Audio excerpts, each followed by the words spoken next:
اعوذ باللہ من الشیطان الرجیم بسم اللہ الرحمن الرحیم ذلك بأنهم قالوا لن تمسنا النار إلا أياما معدودات وغرهم في دينهم ما كانوا يفترون۔ یہ سرکشی ان میں اس لیے پیدا ہوئی کہ انہوں نے کہا ہمیں آگ ہرگز نہ چھوئے گی مگر چند روز گنتی کے، اور ان کے دین کے بارے میں انہیں دھوکے میں ڈال دیا اس چیز نے جو وہ بہتان باندھتے تھے۔ ان کے ہاں یہ جو ذہن پیدا ہو چکا تھا، ذہنیت بلڈ ہو چکی تھی کہ ہم نے تو چند دن ہی جہنم میں رہنا ہے، تو پچھلی آیت میں آیت نمبر 23 میں ان کا جو تذکرہ ہے کہ انہوں نے اللہ کی کتاب سے منہ پھیرا، تو اب اس آیت میں یہ بتایا جا رہا ہے کہ ان کا یہ ڈٹھائی کا مظاہرہ کرنا اس لیے تھا کہ ان کے ذہنوں میں یہ بات رچی ہوئی تھی کہ ہم نے بچھڑے کی پوجا کے چند دن ہی جہنم میں رہنا ہے، باقی ہم ہمیشہ کے لیے جنتی ہیں۔ تو اللہ تعالیٰ فرماتا ہے کہ یہ وغرہم فی دینہم، اس بات نے ان کے دین کے معاملے میں انہیں دھوکے میں مبتلا کر دیا۔ آگے چلے جائیں۔ فَكَيْفَ إِذَا جَمَعْنَاهُمْ لِيَوْمٍ لَا رَيْبَ فِيهِ وَوُفِّيَتْ كُلُّ نَفْسٍ مَا كَسَبَتْ وَهُمْ لَا يُظْلَمُونَ۔ تو کیا حال ہوگا جب ہم انہیں جمع کریں گے اس دن میں جس میں کوئی شک نہیں، اور ہر شخص کو اس کی کمائی کا پورا بدلہ دیا جائے گا اور ان پر ظلم نہ ہوگا۔ یہ جو کسی نہ ماننے والے یا کسی ظالم آدمی یا سمجھانے کے باوجود کسی بندے کے اپنے بات پہ ڈٹے رہنے والے بندے ہوتے ہیں، ان کا علاج اللہ نے، اللہ کے رسولوں نے، ہمیشہ دینی طبقے نے یہی کیا ہے کہ بالآخر انہیں آخرت کا خوف دلا کے خاموش ہو جاتے، موج کر لو۔ مگر ایسے لوگ اپنی بات پہ ڈٹے رہتے ہیں، کیوں؟ وہ ان چیزوں کو عبور کر چکے ہوتے ہیں، بے حیائی اپنے حد کو پہنچ چکی ہوتی ہے۔ ان لم تستحی فکم ما تشاء یا فافعل ما شئت، جب کسی میں حیا ہی نہیں تو پھر جو مرضی کرتا رہے۔ خدا نخواستہ کسی نے کپڑے ہی اتارے ہوئے ہوں تو اسے آپ کہیں کہ تمہارے گھٹنے ننگے ہو رہے ہیں، بری بات ہے، تو وہ تو کوئی فائدہ نہیں ہے، وہ تو اس سے آگے کا بندہ ہے۔ اور جن لوگوں نے رب رسول کا انکار کر رکھا ہے ان کی مثال ایسے جیسے سارے کپڑے اتارے ہوئے، تو ان کو ہم چھوٹی موٹی باتوں کا جب حیا دلاتے ہیں تو وہ ہمارے اوپر ہنستے ہیں۔ قل اللہم مالک الملک تؤتی الملک من تشاء وتنزع الملک ممن تشاء وتعز من تشاء وتذل من تشاء بیدک الخیر انک علی کل شیء قدیر۔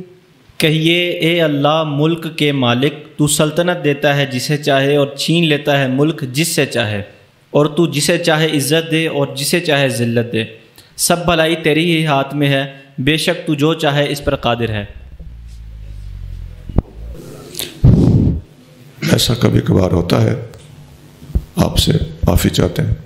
صحیح یہ نہ فرما دیں کہ نا تھوڑا سا یہ موسم کا ہمیں اندازہ ہے کہ تھوڑا سا گرم ہو رہا ہے، لیکن ہم مجبور ہیں کہ یہ اس سے زیادہ جو جنریٹر ہے وہ لوڈ برداشت نہیں کر سکتا، تو برائے مہربانی یہ جو پنکھے ہیں نا یہ نہ چلایا کریں، یہ مجبوری ہے ہماری۔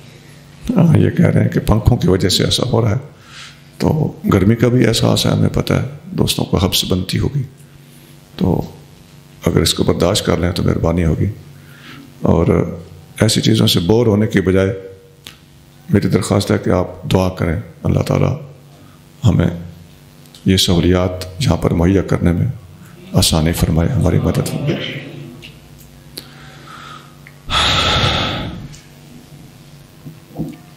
آیت پڑھی جا چکی تھی، اے اللہ ملک کے مالک، تو جسے چاہتا ہے ملک دیتا ہے، جس سے چاہتا ہے ملک چھین لیتا ہے، جسے چاہتا ہے عزت دیتا ہے، جسے چاہتا ہے ذلت دیتا ہے، سب خیر بھلائی تیرے ہاتھ میں ہے، تو ہی ہر چیز پر قادر ہے۔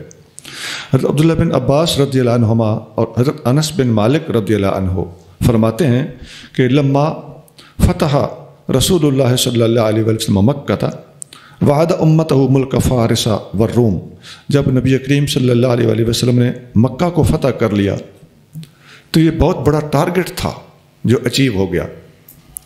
اس وقت نبی کریم صلی اللہ علیہ وآلہ وسلم نے اگلی فتوحات کی پیشین گوئی فرمائی۔ آپ نے فرمایا ایران بھی فتح ہوگا، روم بھی فتح ہوگا۔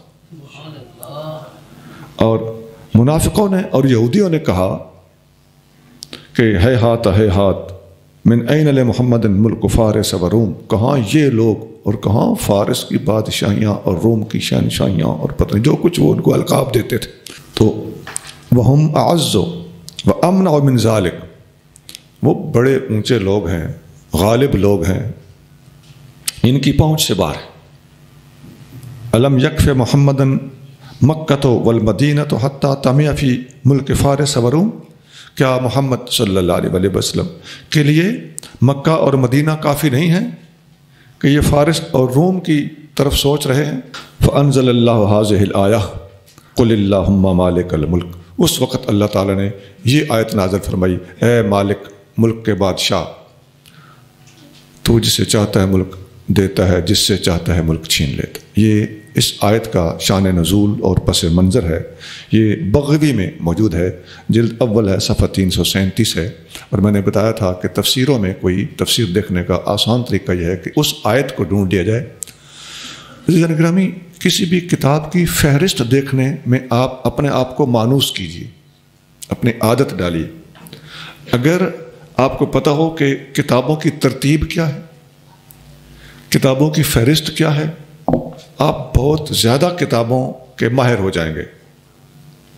ہمیں پتہ ہونا چاہیے کہ حدیثوں کے ابواب کی ترتیب عام شام کیسے ہوتی ہے۔ فقہ کی کتابوں کی، معذرت میں فقہ جب ہم پنجابی میں بولتے ہیں تو ہمارا یہ اس طرح ہوتا ہے فقہ، تو اس میں وہ کوئی حرج نہیں ہوتا۔ ہم جب اپنے انداز میں بولتے ہیں تو ایسے لفظ بولتے ہیں۔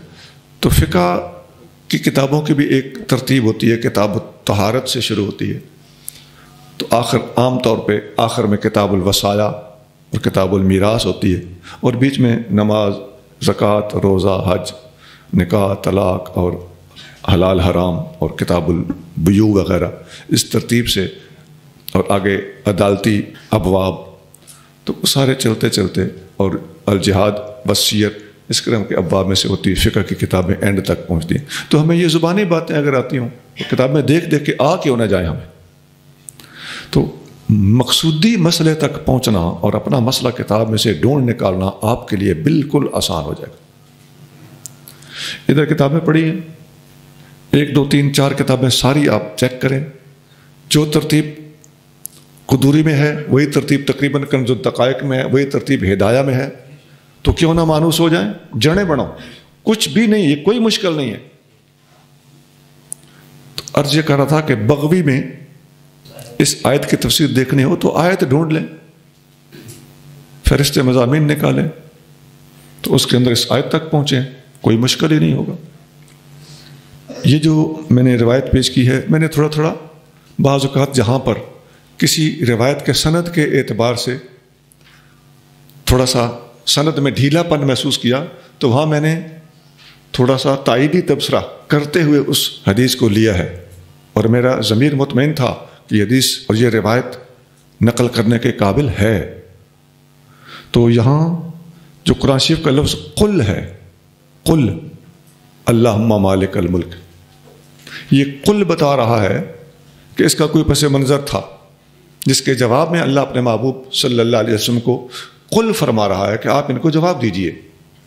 تو یہ قل کا لفظ پس منظر کو ڈیمانڈ کرتا ہے، اور اس پس منظر کے علاوہ اور کوئی پس منظر ہم نے کہیں دیکھا نہیں، تو یہ اس روایت کے صحیح ہونے اور قابل قبول ہونے کی نشاندہی کرتا ہے۔ بعض حدیثوں سے مترشح ہوتا ہے، اور دنیا کا قاعدہ ہے کہ بادشاہوں کے قلوب اور ان کے ماتھے کے بال اللہ کے ہاتھ میں ہوتے ہیں۔ اگر اللہ کے بندے اللہ کی اطاعت کرتے ہیں تو بادشاہوں کے دلوں کے اندر اللہ تعالیٰ نرمی ڈال دیتا ہے، اور بندے اور مملکت کے افراد اور رعایا اور پبلک اگر نافرمان ہوتی ہے تو بادشاہوں کے دماغوں کے اندر شدت اور سختی ڈال دی جاتی ہے۔ کسی کا قول ہے اعمالکم اموالکم، اعمالکم اموالکم، تمہارے اعمال ہی تمہارے حکمران ہے. کما تکونون کذالک یؤمر علیکم، جیسے تم ہوگے ویسے ہی حکمران تمہارے اوپر مسلط کیے جائیں گے. تو عزیزان گرامی، یہ بھی آپ کے لیے ایک اہم میسج ہے کہ اللہ والے کوئی بھی ایسی چیز جب دیکھتے ہیں تو اپنا جائزہ لیتے ہیں. مجھ سے کوئی غلطی تو نہیں ہوئی، ہم سے کوئی اجتماعی طور پہ تو غلطی نہیں ہو رہی، سارے مل کے استغفار نہ کریں یا سارے لوگ متوجہ نہ ہوں تو جن لوگوں کی صرف توجہ ہے وہ تو کم از کم توبہ استغفار شروع کر دیں. دوسروں کے توبہ کرنے کے منتظر نہ رہیں، اپنے طور پہ جتنا ہو سکے اللہ کی بارگاہ میں گڑ گڑائیں. انشاءاللہ تعالیٰ بعض اوقات ایسا بھی ہوتا ہے کہ کسی ایک مقبول بندے کی استغفار پورے کے پورے ملک یا پوری کی پوری مسلم دنیا کے لیے کافی ہو جاتی ہے. خاص طور سے جو لوگ روحانی طور پر کسی خاص مقام پر فائز ہوتے ہیں، ان کے صرف 2 نفل پوری دنیا میں آنے والے کسی انقلاب، کسی طوفان، کسی زلزلے یا کسی عذاب کو ٹال کے رکھ دیتے ہیں. آگے چلیے. تولج الليل في النهار وتولج النهار في الليل وتخرج الحي من الميت وتخرج الميت من الحي وترزق من تشاء بغير حساب. تو داخل کرتا ہے رات کو دن میں اور داخل کرتا ہے دن کو رات میں، اور تو پیدا کرتا ہے زندہ کو مردہ سے اور تو پیدا کرتا ہے مردہ کو زندہ سے، اور تو جسے چاہے بے حساب رزق دیتا ہے. رات کو دن میں داخل کرتا ہے اور دن کو رات میں داخل کرتا ہے. ایک تو ہے دن رات کا ایک دوسرے کے پیچھے آنا اور جانا، اس میں بھی ایک کا دوسرے میں داخل ہونا، الٹرنیٹلی آتے چلے جانا، یہ مفہوم ثابت کیا جا سکتا ہے. لیکن اس سے زیادہ خوبصورت بات مفسرین نے لکھی ہے، وہ یہ ہے کہ جب دن بڑھتا ہے تو وہ رات کے ان گھنٹوں اور منٹوں کو کاٹ کاٹ کر اپنے اندر داخل کرنا شروع کر دیتا ہے. رات کے وہ لمحات دن کے اندر شامل ہوتے ہیں اور دن بڑا ہوتا جاتا ہے اور رات چھوٹی ہوتی جاتی. اور اس کے برعکس دوسرے موسم میں ایسا ہوتا ہے کہ رات جب بڑھتی ہے تو دن کو کاٹ کاٹ کے اپنے اندر شامل کرنا شروع کر دیتی ہے اور رات بڑھتی جاتی ہے اور دن چھوٹا ہوتا جاتا ہے. یہ ہے دن کو رات میں داخل کرتا ہے اور رات کو دن میں داخل کرتا ہے. دوسرے نمبر پہ وَتُخْرِجُ الْحَيَّ مِنَ الْمَيِّتِ وَتُخْرِجُ الْمَيِّتَ مِنَ الْحَيِّ، زندہ کو مردہ سے نکالتا ہے اور مردہ کو زندہ سے نکالتا ہے. اس کی کئی مثالیں دنیا کے اندر ملتی ہیں اور ساری کی ساری درست ہیں. اللہ تعالیٰ نے ایک جامع لفظ بولا ہے جس کے اندر بہت سارے اس کائنات کے حقائق سمو دیے گئے. اس کی ایک مثال ایسے ہے جیسے حیوان کو نطفہ سے اور نطفہ کو حیوان سے. نطفہ مردہ ہے، حیوان زندہ ہے. اور مومن کو کافر سے اور کافر کو مومن سے. ایسا ہوتا رہا ہے، اچھوں سے برے، بروں میں سے اچھے، ایسے پیدا ہوتے رہے. برے اور کفار کی مثال مردے جیسی ہے اور نیک اور مومن کی مثال زندہ جیسی ہے. قرآن شریف میں خود کفار کو مردوں سے تشبیہ دی گئی. انک لا تسمع الموتى، اے محبوب آپ مردوں کو نہیں سنا سکتے. تو یہاں مردوں سے مراد کفار ہیں جو سنتے سنتے کانوں سے سنتے تھے لیکن قبول نہیں کرتے تھے. یا مرغی سے انڈے کو اور انڈے سے مرغی کو اللہ تعالیٰ نکالتا ہے، یا کسی بھی پرندے کو انڈے سے اور انڈے کو اس پرندے سے اللہ تعالیٰ پیدا فرماتا ہے. یہ اس آیت کے دونوں جو حصے اہم تھے ان کی مختصر سی تفسیر ہے. آگے چلیے. لا يتخذ المؤمنون الكافرين أولياء من دون المؤمنين ومن يفعل ذلك فليس من الله في شيء إلا أن تتقوا منهم تقاتا ويحذركم الله نفسه وإلى الله المصير. ایمان والے کافروں کو دوست نہ بنائیں مومنوں کے سوا، اور جو ایسا کرے اس کا اللہ سے کوئی تعلق نہیں مگر یہ کہ تم ان سے بچاؤ کرنا چاہو، اور اللہ تمہیں اپنے غضب سے ڈراتا ہے اور اللہ ہی کی طرف لوٹ کر جانا ہے. مومن کافروں کو اپنے اولیاء نہ مانے، نہ بنائیں. اولیاء ولی کی جمع ہے، اس کا معنی ہے دوست. من دون المومنین، مومنوں کو چھوڑ کر. مطلب کیا ہے؟ دوست بناؤ تو مومنوں کو بناؤ، یاریاں لگاؤ تو ان سے لگاؤ، رازدار بناؤ تو ان کو بناؤ. کافروں کو اپنا دوست، رازدار، یار نہ بناؤ. کافر ایک دوسرے کے دوست ہوتے ہیں۔ سورۃ توبہ میں ارشاد فرمایا المومنون بعضهم اولیاء بعض، مومن ایک دوسرے کے ولی ہیں، ایک دوسرے کے دوست ہیں۔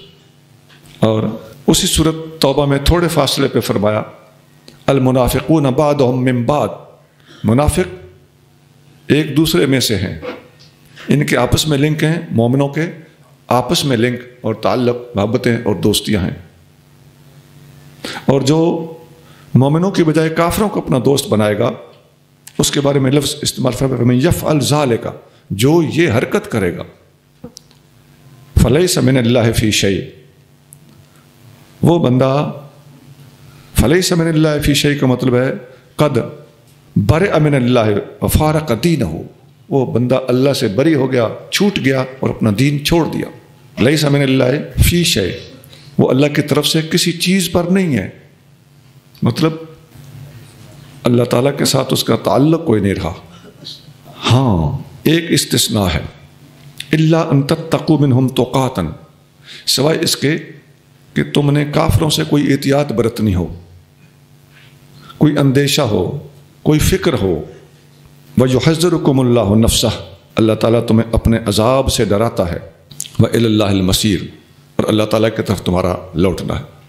تو یہ جو الفاظ ہیں الا ان تتقوا منہم تقاتن، سوائے اس کے کہ تمہیں ان کافروں سے کوئی ڈر ہو، کوئی اندیشہ ہو، اور تمہیں احتیاطاً ان کے ساتھ کوئی برتاؤ کرنا پڑ رہا ہو، تو دل میں دوستی نہ ہو اور بظاہر کوئی ڈیل کرنا پڑ جائے، کہیں نرم لہجہ اختیار کرنا پڑ جائے، کسی خاص موقع کو ڈیل کرنے کے لیے بظاہر رواداری کا مظاہرہ کرنا پڑ جائے، تو اس کا استثناء اللہ کے ساتھ کر دیا گیا۔ حدیث میں آتا ہے ابن عباس رضی اللہ تعالیٰ عنہ یہی آیت پڑھ کے فرماتے تھے التقات التکلم باللسان والقلب مطمئن بالایمان۔ اس آیت میں جو تقات کا لفظ موجود ہے، اس میں صرف زبانی کلامی گفتگو کر دینا مراد ہے، اور دل ایمان کے اوپر مطمئن ہو تو زبانی صرف کسی کے ساتھ بظاہر رواداری کر دینا، اس میں کوئی حرج نہیں۔ جب بھی کوئی کافر ملے تو اگر ہم اسے دو چار ادھر ہی گالیاں سنائیں اور اس کو سخت لفظ بولیں تو یہ ویسے بھی کوئی طریقہ نہیں ہے، اور اگر کوئی صورتحال ہی ایسی ہو کہ وہاں اس کو جھٹک کے رکھنا بنتا ہی نہیں، تو پھر بھی ظاہری رواداری کی شریعت میں اجازت۔ اس کے اوپر کئی احادیث بھی موجود ہیں۔ اول تو اللہ کریم جل شانہ قرآن شریف میں ارشاد فرماتا ہے الا من اکرہ وقلبہ مطمئن بالایمان، کوئی بندہ ایسے حالات میں اگر مجبور کر دیا جائے لیکن اس کا دل اطمینان پر مطمئن ہو تو اس کو اس چیز کی اجازت ہے۔ ولیکن من شرح بالکفر صدرا، لیکن جس بندے کا کفر پر شرح صدر ہو، وہ کفر کے لیے بالکل آمادہ ہو، فعلیہم غضب من اللہ ولہم عذاب عظیم، ایسے بندوں کے لیے اللہ کا غضب ہے اور عظیم عذاب ہے۔ یہ سورۃ النحل کی آیت نمبر 106 ہے۔ ایک دفعہ حدیث میں آتا ہے کہ ایک بندے کو نبی کریم صلی اللہ علیہ وآلہ وسلم بہت نامناسب آدمی سمجھتے تھے، اچھا نہیں جانتے تھے آقا سے، لیکن جب وہ آپ سے ملاقات کے لیے حاضر ہوا تو کاشان اقدس پر آیا، گھر آیا، تو اب صورتحال تو بدل گئی، مہمان بن کے آیا تھا، گھر میں آیا تھا، اجازت لی، نبی کریم صلی اللہ علیہ وآلہ وسلم اس کو اجازت دے دی۔ فلما دخل الان له الکلام، نبی کریم صلی اللہ علیہ وآلہ وسلم نے اس کے ساتھ بڑے نرم لہجے میں بات کی۔ اماں پاک فرماتی ہیں، اماں عائشہ صدیقہ رضی اللہ تعالیٰ عنہ، کہ فقلت له یا رسول اللہ، میں نے عرض کیا قلت ما قلت، اس بندے کے بارے میں آپ دل کے اندر جو گمان رکھتے ہیں وہ اس بندے کے لیے اچھا نہیں ہے، لیکن اب یہ آیا ہے، ثم علنت له فی القول، بات آپ نے بڑی نرمی سے کی ہے۔ آپ علیہ الصلوۃ والسلام نے فرمایا اے عائشہ، تو ان شر الناس منزلۃ عند اللہ من ترکہ او ودعہ الناس اتقاء فحشہ، اللہ کے ہاں سب سے زیادہ شریر آدمی وہ ہے جس کے سخت لہجے سے لوگ گھبراتے ہوں، ڈرتے ہوں اور اس سے بچ کے رہتے ہوں، یار کوئی کہہ نہ دے، کوئی بول نہ دے، کوئی فتویٰ نہ لگا دے۔ یہ رویہ اخلاقیات ہوتی۔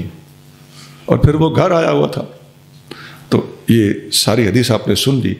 یہ حدیث بخاری شریف میں حدیث نمبر 3161.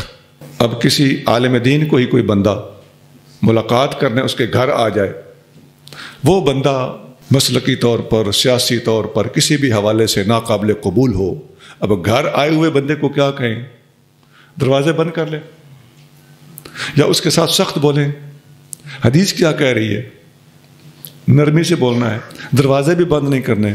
اجازت اس نے مانگی ہے تو اجازت بھی دینی ہے. سبق کس نے دیا؟ نبی کریم صلی اللہ علیہ وسلم نے. حضور کی مانے یا جناب کی مانے؟ مٹھے ہو وہ. ہاں، دل میں برے بندے کی محبت نہیں ہونی چاہیے. دل میں برے بندے کی محبت، بد مذہب کی محبت نہیں ہونی چاہیے، لیکن یہ اخلاقیات کا مظاہرہ. بخاری حدیث نمبر 3161. یہاں ایک اور بات بھی سن لیجئے. اسلام چاروں طرف نظر رکھتا ہے اور چومکھی جنگ لڑتا ہے. ایک ٹبر تو ہے نہیں جو اسلام کے پیچھے پڑا ہوا. ایک اور ٹولہ ہے، وہ کیا کہتا ہے جی کہ دین چھپانا واجب ہے. اس کو وہ تقیہ کا نام دیتے ہیں. ان آیتوں سے وہ استدلال کرتے ہیں. تو یہاں شریعت میں رخصت دی گئی ہے. بولو کیا دیا گیا ہے؟ رخصت اور وجوب میں فرق ہوتا ہے. رخصت بھی اگر آپ نہ اختیار کریں، رخصت کا الٹ ہوتا ہے عزیمت. آپ ڈٹ جائیں تو ڈٹ جانے کی بھی اجازت ہے، رخصت کی بھی اجازت ہے. اور جو لوگ اس کو واجب سمجھتے ہیں، رخصت کے اندر نرمی کا پہلو پایا جاتا ہے اور وجوب کے اندر کسی مسئلے کے اوپر سخت ڈٹنے کا حکم دیا گیا ہوتا ہے. اور ان لوگوں کی کتابوں میں جو تقیہ کی ڈیفینیشن ہے وہ یہ رخصت نہیں ہے. مکس اپ نہ کرو.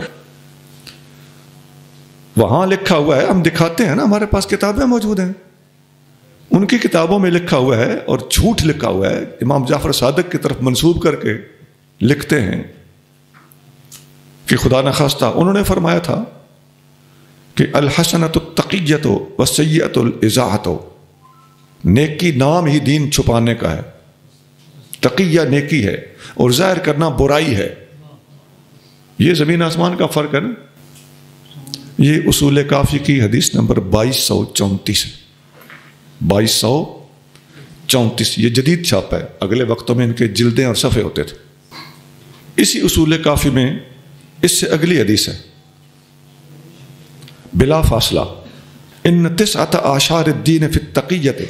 دین کے 10 حصے کیے جائیں تو 9 حصے تقیہ ہے. کہاں وہ جو اسلام میں رخصت ہے وہ کہیں لاکھواں کروڑواں حصہ، کہاں یہ کہ 10 میں سے 9 حصے تقیہ ہے، اور وہ بھی لاکھواں کروڑواں حصہ صرف رخصت. اور یہاں وجوب، اور وہ بھی 9 حصے. اگلے الفاظ ہیں ولا دین لمن لا تقیۃ لہ. جو تقیہ نہیں کرتا اس کا کوئی دین نہیں. یہ شدتیں دیکھو، فرق تو یہ ہے. والتقیۃ فی کل شیء. تقیہ ہر چیز میں واجب ہے، الا فی النبیذ والمسح علی الخفین. سوائے نبیذ اور موزوں کے اوپر مسح کرنے کے. یہ اصول کافی حدیث نمبر 2235. اور میں حدیث نمبر ان کی بولی میں کہہ رہا ہوں، ورنہ میں تو حدیث سے بھی اوپر سمجھتے ہیں ان فرمودات کو. آگے الفاظ ہیں ایک اور حدیث میں، وَأَنَّكُمْ عَلَىٰ دِينٍ. تم اس دین پر ہو، من کتمہ اعزہ اللہ. جو اس دین کو چھپائے گا اللہ اسے عزتیں دے گا. ومن اذاعہ اذلہ اللہ. جو اسے ظاہر کرے گا اللہ اسے ذلیل کرے گا. یہ اصول کافی کا باب الکتمان ہے، پورا چیپٹر. کتمان میں نے چھپانا. اس میں حدیث نمبر 2259. اب ایک بات دوبارہ سن لیجئے. اس طبقے کے نزدیک تمام صحابہ معاذ اللہ منافق تھے، اور منافق کے بھی اندر کچھ ہوتا ہے اور باہر کچھ ہوتا ہے. اور اس طبقے کے نزدیک نبی کریم صلی اللہ علیہ وسلم اور تمام اہل بیت اطہار معاذ اللہ تقیہ کرتے تھے. اور جو تقیہ کرتا ہے آپ نے یہ حال آپ نے سارا سن لیا ہے کہ دین کی کوئی سچی بات کسی کو نہیں بتانی. تو جب صحابہ خدا نخواستہ سارے منافق تھے، انہوں نے بھی سچ نہیں بولا. جب اہل بیت اطہار بھی معاذ اللہ سارے تقیہ کرتے تھے، انہوں نے بھی سیدھی کسی کو نہیں بتائی.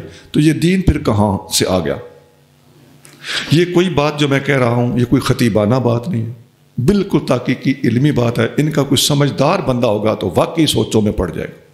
ایک رات بھی ان کے ہاں نہیں گزارے گا. قل إن تخفوا ما في صدوركم أو تبدوه يعلمه الله ويعلم ما في السماوات وما في الأرض والله على كل شيء قدير. فرما دیجئے اگر تم چھپاؤ اس چیز کو جو تمہارے سینوں میں ہے یا اسے ظاہر کرو تو اللہ اسے جانتا ہے، اور وہ جانتا ہے جو کچھ آسمانوں اور جو کچھ زمینوں میں ہے، اور اللہ جو چاہے اس پر قادر ہے. جی جو تم چھپاؤ گے، جو تم ظاہر کرو گے، مطلب یہ ہے دشمن کے ساتھ دوستی رکھنے سے تمہیں منع کیا جا رہا ہے، اپنوں سے دوستیاں رکھنے کا تمہیں حکم دیا جا رہا ہے. اب تعلقات اور دوستیاں رکھنے میں جو بھی کوئی بہانے ڈھونڈے گا، جو بھی کوئی سازشیں ڈھونڈے گا، اندر بات کوئی اور ہوگی، ظاہر کچھ اور کرے گا. ہو سکتا ہے اندر یہ ہو کہ اس نے مجھے نوکری دلائی ہوئی، ہو سکتا ہے اندر یہ ہو کہ اس نے مجھے پیسے دیے ہوئے ہیں، قرض دیا ہوا ہے، ہو سکتا ہے اندر یہ ہو کہ اس نے میرے بیٹے کو نوکری دلائی ہے، یہ باہر کے ملک لے جائے گا، ہمیں رشتہ دے گا. اور دوستیاں جائز ثابت کرنے کے لیے شرعی دلائل کا بندہ سہارا لیتا پھرتا ہو، اندر پیڑیں کچھ اور ہوں. تو اللہ تعالیٰ ان باتوں کو اچھی طرح جانتا ہے. جو کچھ تم چھپاؤ گے اور جو کچھ تم ظاہر کرو گے، یعلم اللہ، اس چھپی ہوئی چیز کو بھی اللہ جانتا ہے، اور بظاہر بولی جانے والی چیز کو بھی اللہ تعالیٰ جانتا ہے. اللہ کے ساتھ اٹکلیں نہ کرو. یہ جو اللہ کے ساتھ اٹکلیں کرنے والی عادت ہے، اس پہ ہمیں بھی اچھی طرح غور کرنا چاہیے، میں ہوں یا آپ. اللہ تعالیٰ ہمیں اخلاص نیت عطا فرمائے. اللہ تعالیٰ باریکیوں کو بھی جانتا ہے. صوفیاء کو اپنے مشائخ کی تربیت کے نتیجے میں اللہ تعالیٰ کرم فرماتا ہے، انہیں توفیق مل جاتی ہے کہ وہ ان باریکیوں کی طرف نظر کرنا شروع کر دیتے ہیں اور اپنے عیب نظر آنے لگتے ہیں. اپنے عیب نظر نہ آنا بہت بڑی خرابی ہے. من انعم اللہ علیہ اظہر علیہ عیوب نفسہ، جب اللہ تعالیٰ کسی کے ساتھ بھلائی کا ارادہ کرتا ہے تو اسے اس کے اپنے عیب نظر آنے لگتے ہیں. یوم تجد کل نفس ما عملت من خیر محضرا وما عملت من سوء تود لو ان بینها وبینه امدا بعیدا ویحذرکم اللہ نفسہ واللہ رؤوف بالعباد. جس دن ہر شخص اپنے سامنے موجود پائے گا اپنے ہر نیک کام کو اور اپنے ہر برے کام کو، وہ برے عمل کرنے والا چاہے گا کاش میرے اور اس دن کے درمیان دور کا فاصلہ ہوتا، اور اللہ تمہیں اپنے عذاب سے ڈراتا ہے، اور اللہ بندوں پر نہایت مہربان ہے. یوم سے مراد قیامت کا دن ہے. اپنی بھلائیاں بھی اس دن محضرن حضور میں ہوں گی، حاضر ہوں گی، اور اپنی برائیاں بھی اس دن سامنے ہوں گی. اور سارا منظر دیکھنے کے بعد برے آدمی کہیں گے کہ کاش آج کے دن میں اور مجھ میں بڑا لمبا فاصلہ ہوتا.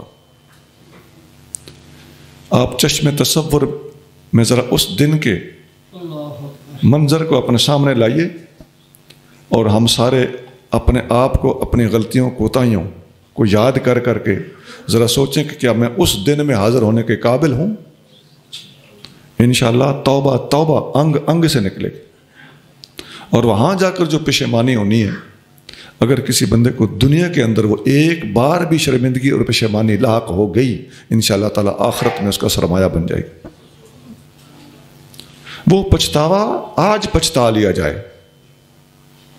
وَيُحَذِّرُكُمُ اللَّهُ نَفْسَهُ، یہاں نفسہ کا مطلب ہے يُحَذِّرُكُمُ اللَّهُ عذاب نفسه، اللہ تعالیٰ تمہیں اپنے عذاب سے ڈراتا ہے. واللہ رؤوف بالعباد، اللہ تعالیٰ کی یہ ایڈوانس ڈرانا اللہ تعالیٰ کی اپنے بندوں کے اوپر رحمت و شفقت ہے، رافت ہے. آگے چلیے. قل ان کنتم تحبون اللہ فاتبعونی یحببکم اللہ ویغفر لکم ذنوبکم واللہ غفور رحیم. اے محبوب، اہل کتاب سے فرما دیجئے اگر تم اللہ سے محبت رکھتے ہو تو میری فرما برداری کرو، اللہ تمہیں اپنا محبوب بنا لے گا اور تمہارے گناہ بخش دے گا، اور اللہ بہت بخشنے والا، بے حد رحم فرمانے والا ہے. اب آیت کے الفاظ ہیں کہہ دیجئے اگر تم اللہ سے محبت کرتے ہو. اور ترجمہ کرتے وقت حضور غزالی اعظم رحمۃ اللہ علیہ نے کیا ترجمہ لکھا ہے؟ اے محبوب اہل کتاب سے کہہ دیجئے. گہرائی میں جا کر تفسیری پس منظر سامنے رکھتے ہوئے آپ نے یہ ترجمہ کیا ہے۔ وہ ترجمے کے اندر بھی تفسیر پائی جاتی ہے۔ یہ نزلت فی الیہود والنصارى، یہ آیت یہود و نصارہ کے بارے میں نازل ہوئی تھی، لہذا ترجمہ بالکل محققانہ ترجمہ ہے۔ اگر تم اللہ سے محبت کرتے ہو، ان کا دعویٰ یہ تھا انا نحب ربنا ونحن ابناء اللہ واحباؤہ، ہم اللہ سے محبت کرتے ہیں، ہم اللہ کے بیٹے ہیں اور اس کے محبوب ہیں۔ تو یہ ان کا کہنا یہ اس آیت کے نزول کا سبب بنا۔ اسباب النزول للواحدی، حدیث نمبر 203، اور اس میں جو فرمایا فاتبعونی، مراد ہے اتبعوا شریعتی و سنتی، میری شریعت اور میری سنت کا اتباع کرو۔ یحببکم اللہ، اللہ تم سے محبت کرے گا۔ اللہ کا محبت کرنا کیا ہوتا ہے؟ فحب المؤمنین للہ حفظہ وابتغاء مرضاتہ واتباع امرہ وایثار طاعتہ، بندوں کا اپنے رب سے محبت کرنا،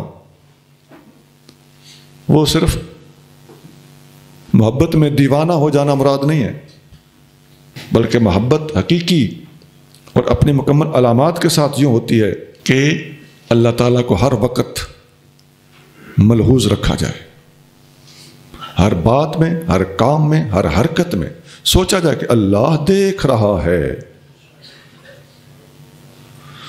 عزیزان گرامی، بندے کو بندہ بنانے اور ٹیڑھے کو سیدھا کرنے کا یہ بہت بڑا انجیکشن ہے۔ وابتغاء مرضاتہ، اور اپنے اللہ کی رضا کو تلاش کرتے رہنا، واتباع امرہ، اس کے حکم کا اتباع کرنا، وایثار طاعتہ، اور اس کی اطاعت کو دوسری ہر اطاعت کے اوپر ترجیح دینا۔ اللہ بندوں سے محبت کرتا ہے تو اس سے کیا مراد ہے؟ حب اللہ للمؤمنین ثناؤہ علیہم وثوابہ لہم وعفوہ عنہم، اللہ تعالیٰ کا ان بندوں کی ثنا کرنا، تعریف کرنا اور انہیں جزا اور ثواب عطا فرمانا اور ان کی خطاؤں سے عفو درگزر کرنا، یہ ہے اللہ کا اپنے بندوں سے محبت کرنا۔ ورنہ اللہ تعالیٰ انسانوں کی طرح کسی محبت میں مبتلا نہیں ہوتا جس میں جذبات پائے جاتے ہیں۔ فذالک قولہ تعالیٰ، اسی کی طرف اشارہ ہے، یہی تفسیر ہے جو اگلے الفاظ میں کر دی گئی ہے، اللہ تم سے محبت کرے گا۔ آگے کیا فرمایا؟ وَيَغْفِرْ لَكُمْ ذُنُوبَكُمْ، اللہ تمہارے گناہ معاف کر دے گا۔ یہ ہے اللہ کا بندوں سے محبت کرنا، جو خود قرآن کے اندر اگلے الفاظ میں تفسیر کے طور پر بیان ہو چکا ہے۔ واللہ غفور الرحیم، اللہ تعالیٰ معاف کرنے والا مہربان ہے۔ یہ جو آیت ہے، یہ بعض اس قسم کے صوفیاء میں بڑے بڑے کاملین ہیں الحمدللہ، اتباع سنت والے اور شریعت کی پابندی کرنے اور کرانے والے، لیکن جو چند ایک لوگ ایسے ہوتے ہیں یا بعض بزرگ اچھے ہوتے ہیں لیکن ان کے مریدین یا بعض جگہ پہ خلفاء کسی غلط فہمی کا شکار ہو جاتے ہیں، تو یہ جزوی طور پر ان چند افراد کی میں بات کرنے لگا ہوں۔ ان کے لیے اس میں سبق ہے، فیہ رشد لمنتحلی وحدت الصوفیت، جو صوفیہ کی وحدت کا انتحال کرتے ہیں، وحدت والے صوفی بن بیٹھتے ہیں، ان کے لیے اس کے اندر بڑا سبق۔ لا نجات لہم من ھذا البحر العمیق الا باتباع الذی ارسل الینا، وحدت کے اس گہرے سمندر میں سے نجات کا اور کوئی راستہ نہیں جب تک اس ہستی کی پیروی نہ شروع کر دیں جسے اللہ نے ہمارے پاس بھیجا ہے۔ جسے ہمارے پاس بھیجا ہے، یہ لفظ کیوں چنا گیا؟ سیدھا سیدھا نبی کریم صلی اللہ علیہ وآلہ وسلم کا اس میں گرامی بھی تو لیا جا سکتا ہے نا، تو اشارہ آیت کی طرف ہے، فاتبعونی، میری اتباع کرو۔ تو جس ہستی کو اللہ نے ہمارے پاس بھیجا ہے اس کا اتباع کریں گے تو اللہ ہمیں اپنا محبوب بنائے گا اور ہماری بخشش و مغفرت فرمائے گا اور ہماری طرف کرم اور رحمت اور رافت کے ساتھ متوجہ رہے گا۔ آیت کے الفاظ تھے، اے اہل کتاب اگر تم اللہ سے محبت کرتے ہو، یہ ہے اہل کتاب کا اللہ سے محبت کرنا۔ اہل کتاب زمین پر ہے اور محبت کا رخ اللہ کی عظمت کی طرف، رفعت شان کی طرف۔ وہاں سے حکم کیا ہو رہا ہے؟ یہ تمہارا میری طرف محبت کا رخ اور محبت کا دعویٰ کرنا اگر درست ہے، ان کنتم تحبون، تو پھر جواب سن لو، فاتبعونی، جسے میں نے ادھر سے بھیجا ہے اس کا اتباع کرو۔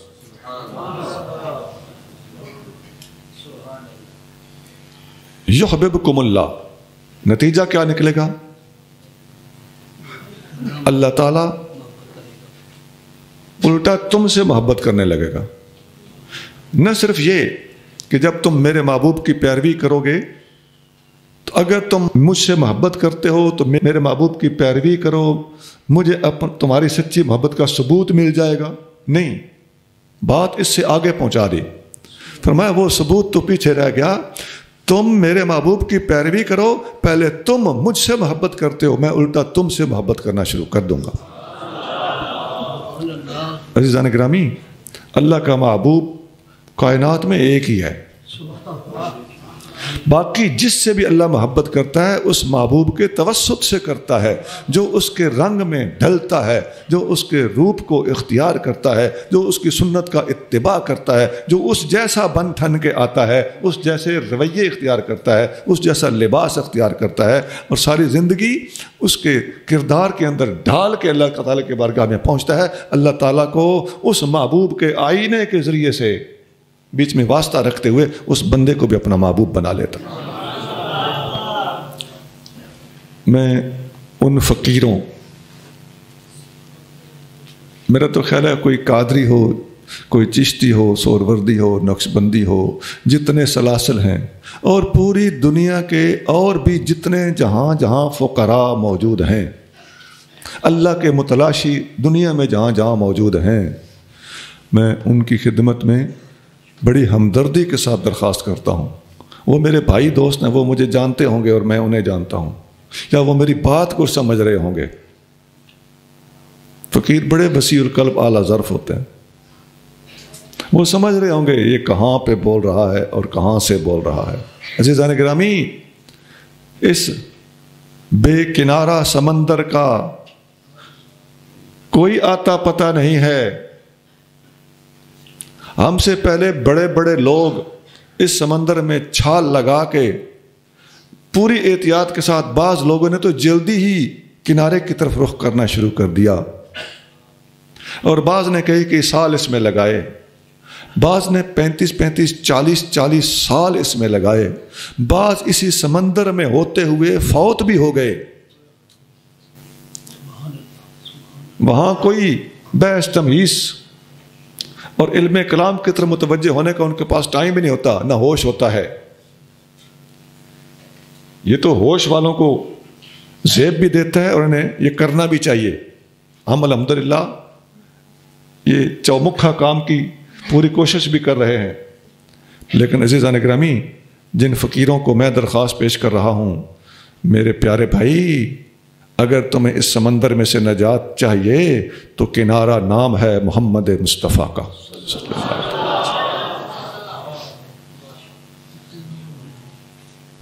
اب یہ جو آپ نے پس منظر دیکھا ہے، تو اب وہ آیت پڑھو جسے ہم صرف میلاد شریف پر پڑھتے رہتے ہیں، وہ بھی ٹھیک ہے، لیکن میں اس آیت کے حقیقی مفہوم اور اس کی وسعت کی طرف آپ کو متوجہ کر رہا ہوں۔ وہ یہ ہے، وَإِذْ أَخَذَ اللَّهُ مِيثَاقَ النَّبِيِّينَ لَمَا آتَيْتُكُم مِّن كِتَابٍ وَحِكْمَةٍ ثُمَّ جَاءَكُمْ رَسُولٌ مُصَدِّقٌ لِّمَا مَعَكُمْ لَتُؤْمِنُنَّ بِهِ وَلَتَنصُرُنَّهُ۔ یہی وہ آیت ہے کہ تمام انبیاء علیہ السلام سے میثاق اور وعدہ دیا گیا تھا کہ جب آپ کو باری باری بھیجا جاتا رہے گا، بالآخر میرا رسول محمد مصطفیٰ صلی اللہ علیہ وسلم جب دنیا میں جلوہ افروز ہوگا، آپ سب نے ساری شریعتیں چھوڑ دینی ہیں، محمد کے پیچھے لگ جانا ہے۔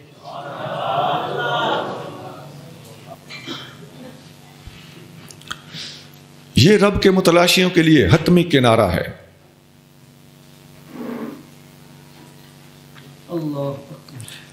یہ سورۃ آل عمران کی آیت نمبر 81 ہے۔ آگے پوری آیتیں 81، 82، 83 سب میں ایک ہی مضمون چلتا ہے۔ اس آیت کے تفسیر میں امام سبکی رحمۃ اللہ علیہ نے پورا رسالہ لکھا ہے، اور حدیث اما عائشہ صدیقہ سے روایت ہے، اتباع سنت کے حوالے سے اما پاک نے وہ حدیث بیان کی ہے۔ اما پاک فرماتی ہیں رسول اللہ صلی اللہ علیہ وآلہ وسلم نے ارشاد فرمایا، من احدث فی امرنا ھذا ما لیس منہ فہو رد، جس نے ہمارے اس دین کے طریقے میں کوئی نیا کام ایجاد کیا، حدث نئی چیز، اور بدعت کو حدث کہتے ہیں، جس نے نئی چیز ایجاد کی، ما لیس منہ، جو ہمارے اصولوں کے مطابق نہیں ہے۔ لیس منہ کے لفظ پر اچھی طرح غور کرنا پڑے گا، جو اسلامی اصولوں کے مطابق نہ ہو، فہو رد، وہ ناقابل قبول ہے۔ حدیث بخاری شریف میں ہے، حدیث نمبر 2697، 2697۔ اصولوں کے مطابق کا مطلب یہ ہے کہ اگر کوئی چیز قیاسی ہے، اگرچہ حدیث میں نہیں آئی، تو قیاساً صحیح، قیاس صحیح ہونا چاہیے، تو وہ اصولوں کے خلاف نہیں ہے۔ وہ حسنہ بھی ہو سکتی ہے، سیئہ بھی ہو سکتی ہے، اور حسنہ اور سیئہ کی تقسیم مسلم شریف کے اندر موجود ہے۔ قل اطیعوا اللہ والرسول فإن تولوا فإن اللہ لا يحب الكافرین، فرما دیجئے اطاعت کرو اللہ اور رسول کی، پھر اگر وہ روگردانی کریں تو بے شک اللہ کافروں کو پسند نہیں فرماتا۔ اللہ کی اطاعت کرو اور رسول کی اطاعت کرو۔ پچھلی آیت میں کیا تھا؟ فاتبعونی، اے محبوب فرما دیجئے میرا اتباع کرو۔ یہاں ہے اطاعت کرو۔ اطاعت و اتباع میں اشتراک بھی ہے اور تھوڑا سا فرق بھی ہے، یہ ایک دوسرے کے معنی میں بھی استعمال ہوتے رہتے ہیں، لیکن لغوی اور لفظی اعتبار سے اگر دیکھا جائے تو اتباع ہوتا ہے قدموں کا، عمل کا، اور اطاعت ہوتی ہے قول اور فرمان کی۔ پچھلی آیت میں تھا فاتبعونی، میرے پیچھے پیچھے چلتے آؤ، اور یہاں ہے اطیعوا اللہ و اطیعوا الرسول، اللہ اس کے رسول کے احکام کو مانو، اطاعت کرو۔ ایک اطاعت یا اتباع ہوتی ہے صرف اور صرف کوئی جو کام کر رہا ہو اسی طرح کا تم بھی کرتے جاؤ، یہ اتباع ہوگا لغوی اعتبار سے، لیکن شرعی اتباع اس وقت کہلائے گا جب جس کی کاپی کر رہے ہو، جس کے مطابق اپنا عمل اختیار کر رہے ہو، اس کی محبت میں دل میں ہوگی، تب شرعی طور پر اتباع ثابت ہوگا، نہیں تو نقل اتارنا ہوگا۔ محبت ہوگی تو اتباع ہے، محبت نہیں ہے تو نقلیں تو باندر بھی اتارتا ہے۔ حضرت جابر بن عبداللہ رضی اللہ تعالیٰ عنہ روایت کرتے ہیں، یہ بات ہو رہی ہے اطیعوا اللہ و اطیعوا الرسول کی، اللہ کی اطاعت کرو اور رسول کی اطاعت کرو۔ حضرت جابر بن عبداللہ رضی اللہ تعالیٰ عنہ فرماتے ہیں کہ جاءت ملائکۃ الی النبی صلی اللہ علیہ وآلہ وسلم وهو نائم، نبی کریم صلی اللہ علیہ وسلم کے پاس فرشتے آئے اور آگے نبی کریم صلی اللہ علیہ وآلہ وسلم آرام فرما رہے تھے، سو رہے تھے۔ فقال بعضهم انه نائم، ایک فرشتے نے کہا آپ سو رہے ہیں۔ وقال بعضهم، دوسرے فرشتے نے کہا ان العین نائمۃ والقلب یقظان، آنکھ سو رہی ہے مگر دل جاگ رہا ہے۔ فقالوا، فرشتوں نے کہا ان لصاحبکم ھذا مثلا فاضربوا له مثلا، فرشتوں نے کہا اس پیارے کے لیے ایک مثال ہے، وہ مثال یہاں ذرا پیش کرو، ان کی مثال کیسے بندے جیسی ہے۔ فقالوا مثلہ کمثل رجل بنا دارا وجعل فیہا مأدبۃ وبعث داعیا فمن اجاب الداعی دخل الدار واکل من المأدبہ، ان کی مثال ایسے ہے جیسے ایک بندے نے ایک گھر بنایا ہو، اس میں دسترخوان بچھایا ہو اور کھانے لگا دیے ہوں، اور دعوت دینے والے بندے کو شہر میں بھیج دیا ہو کہ لوگوں کو کھانا کھانے کے لیے دعوت دے کر آؤ. من لم یجب الداعیہ لم يدخل الدار ولم یاکل من المادبہ. جس بندے نے دعوت دینے والے کی دعوت پر لبیک نہیں کی وہ گھر میں داخل نہیں ہوا اور لنگر آ کے نہیں کھایا. فقالوا اولوها له یفقہها. کہنے لگے یہ بات آپ نے ڈھکی چھپی کی ہے, ذرا کھول کے بات کرو تاکہ اس پیارے کو جو سن رہا ہے, جس کا دل جاگ رہا ہے, اس کو بات کی صحیح طرح سمجھ آ جائے. قال بعضهم, ایک فرشتہ بولا, انه نائم وقال بعضهم ان العین نائمۃ والقلب یقظان. یہاں پھر یہی بات ہوئی کہ یہ سو رہے ہیں. دوسرے نے کہا نہیں سو نہیں رہے, دل جاگ رہا ہے, سو صرف آنکھ رہی ہے, آپ بات کرو یہ سمجھیں گے. اچھا. فقالو, تو پھر وہ کہنے لگے ٹھیک ہے ہم بول دیتے ہیں. فالدار الجنت, کہنے لگے وہ گھر وہ جنت ہے.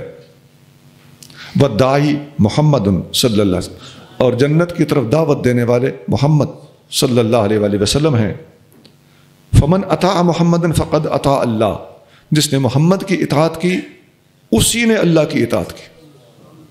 ومن عصى محمد فقد عصى اللہ, جس نے محمد کی نافرمانی کی اسی نے اللہ کی بھی نافرمانی کی. محمد فرق بین الناس, محمد لوگوں کے درمیان فرق کا نام ہے. محمد لوگوں کے درمیان کھرے کھوٹے کا معیار ہے. کھرا بھی یہاں آ کے پہچانا جائے گا, کھوٹا بھی یہاں آ کے پہچانا جائے گا. جو ان کی بات مانے گا وہ کھرا ہے, جو انکار کرے گا وہ کھوٹا ہے. محمد فرق بین الناس. یہ حدیث بخاری شریف میں ہے 7281 حدیث نمبر. عزیزان گرامی, اس حدیث پہ غور کرو. اتباع سنت اور اطیع اللہ واطیع الرسول کی تفسیر اور نبی کریم صلی اللہ علیہ وآلہ وسلم پر سارا دار و مدار ہونا. قرآن میں بیان پروردگار ہے کہ میرے نبی پہ سارا دار و مدار ہے. فلا وربک لا یؤمنون حتی یحکموک, اللہ کی قسم یہ اس وقت تک ایمان والے نہیں ہو سکتے جب تک آپ کو معیار نہ مان لیں. بمصطفیٰ برساں خیش را کہ دی ہم اوست, اگر بؤ نہ رسیدی تمام بو لہا بیست. مصطفیٰ صلی اللہ علیہ وآلہ وسلم کے ساتھ ہو کر آؤ, باقی ساری محبتیں اور سنگتیں سر آنکھوں پر. جو ایک ایک قسم کی محبت کو لے کے چلتا ہے اس نے دراصل حضور کی مرکزیت کو چھوڑا ہوا ہے, اس لیے یا وہ ادھر گر جاتا ہے یا ادھر ڈے پڑتا ہے. جس کو دامن مصطفیٰ نصیب ہوتا ہے نہ وہ ادھر گرتا ہے نہ وہ ادھر گرتا ہے. ادھر والے بھی اس کے پاس ہوتے ہیں, ادھر والے بھی اس کے پاس ہوتے ہیں. ان لوگوں نے حضور کو چھوڑا ہوا ہے. عزیزان گرامی, جب آقا حق و باطل کے لیے سٹینڈرڈ اور معیار ہیں تو آج کے بعد اپنی فیڈنگ غلط صحبتیں ہم نے چھوڑ دینی ہیں